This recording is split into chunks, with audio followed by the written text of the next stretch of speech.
sobre essa questão do sítio, porque é evidente que ele conseguiria comprar um sítio como esse, se fosse o caso. Por que se martela tanto nessa questão desse sítio, meu Deus do céu?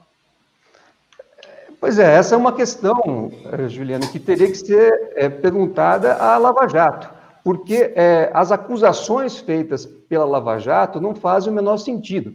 Enquanto algumas acusações foram apresentadas com lastro, efetivamente, em provas, então você tem acusações em que o Ministério Público demonstra que a pessoa tem valores que são incompatíveis com a sua renda, tem um patrimônio injustificável, joias são apreendidas, valores elevados são apreendidos na casa, no escritório, enfim. Mas no caso do presidente Lula não existe nada disso. Existem sempre construções, hipóteses de que ele poderia ser o dono de um triplex, que ele poderia ter usado um sítio, que poderia ter sido reformado pela Odebrecht, mas a verdade é que não houve a demonstração de qualquer situação que envolva a realização de um ato de ofício no exercício da presidência da República, tendo em contrapartida uma vantagem indevida. E só essa demonstração é que permitiria uma acusação efetiva e legítima contra o presidente Lula. E ela não foi feita. Doutor Zanin, são duas perguntas. A primeira a respeito, então, do ex-juiz Sérgio Moro. Ao seu ver, Sérgio Moro, o senhor que conhece perfeitamente os dossiês, Sérgio Moro teria direito à carteira da OAB ou não? E, em segundo lugar, eu gostaria de saber se os processos, caso seja colhido o habeas corpus, se os processos contra o ex-presidente Lula seriam nulos ou anuláveis. Vou começar pelo fim, Milton. Se acolhida a suspeição, os processos, por força de lei, serão declarados nulos. Todos os atos serão derrubados e o processo volta a uma fase inicial. Volta para que o novo juiz, o juiz imparcial, possa analisar todos os fundamentos da defesa que foram apresentados no início do processo. Em relação ao ex-juiz Sérgio Moro, lá em 2016, quando nós fizemos o protocolo daquele comunicado ao Comitê de Direitos Humanos da ONU, nós dizíamos já ali que o então juiz Sérgio Moro era um juiz que estava fazendo política e queria entrar na política. Essa afirmação foi feita nesse comunicado. E o que nós vimos? Nós vimos que tudo aquilo que nós afirmamos efetivamente aconteceu.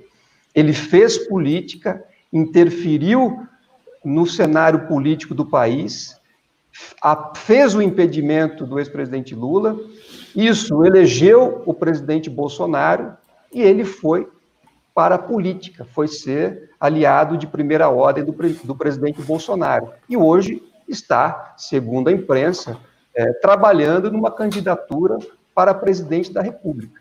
Inclusive, usando o caso do presidente Lula para pavimentar essa candidatura. Não soa muito estranho para você, Milton, que alguém que está querendo ser candidato esteja falando de um caso que sequer teve o julgamento concluído? Como é que pode, né, o juiz que julgou o caso, o juiz que aplicou um impedimento político, estar hoje construindo uma carreira política em cima daquele que ainda sequer teve um julgamento definitivo? Então, a situação ela é muito exótica, ela choca não só juristas brasileiros, mas também renomados juristas estrangeiros.